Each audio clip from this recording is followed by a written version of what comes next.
They say there was a time when even the stars trembled, for a girl was born beneath their gaze.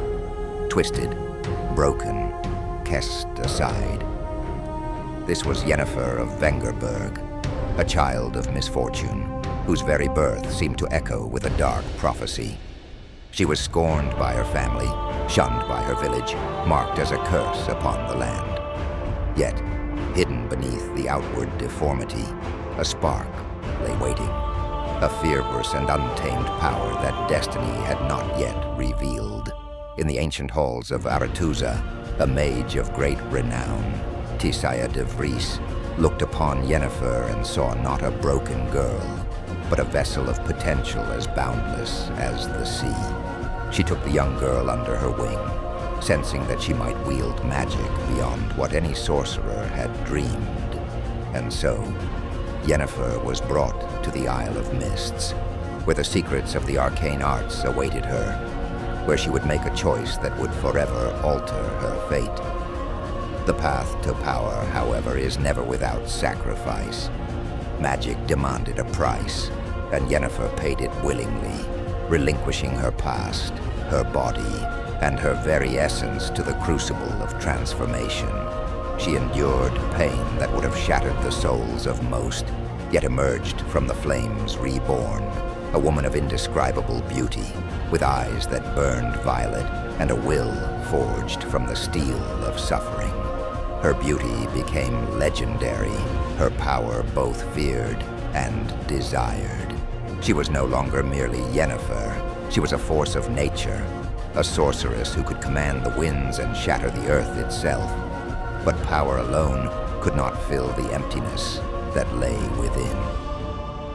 Yennefer wandered, seeking control, seeking dominion, wearing her scars beneath her elegance and wielding her beauty as a weapon. She held sway over kings, bent the strong to her will, yet found herself haunted by a hollowness that no amount of magic could fill. She became a myth, a shadow in the dark, spoken of with reverence and fear, a woman whose heart was as distant as the stars that once watched over her birth. And then, in a twist that could only be fate, she met Geralt of Rivia, the Witcher, whose soul bore scars as deep as her own. He was a creature of silence, of battle, a hunter bound to fate by his own unyielding sense of purpose. In him, Yennefer saw a reflection, a kindred spirit who, like her, had been shaped by suffering. They were drawn together, two storms colliding, igniting a bond that neither could break.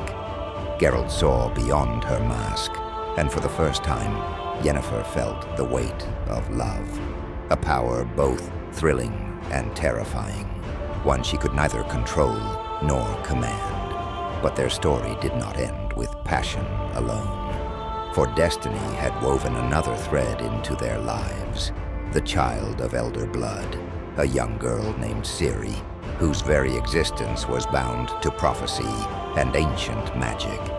When Yennefer looked upon Ciri, she saw a reflection of the girl she had once been, lost, burdened, powerful yet fragile. She took Ciri under her wing, not out of duty, but out of a fierce, protective love she hadn't known she was capable of. She became more than a sorceress. She became a mentor, a protector, a guardian. And so, the three of them became a legend.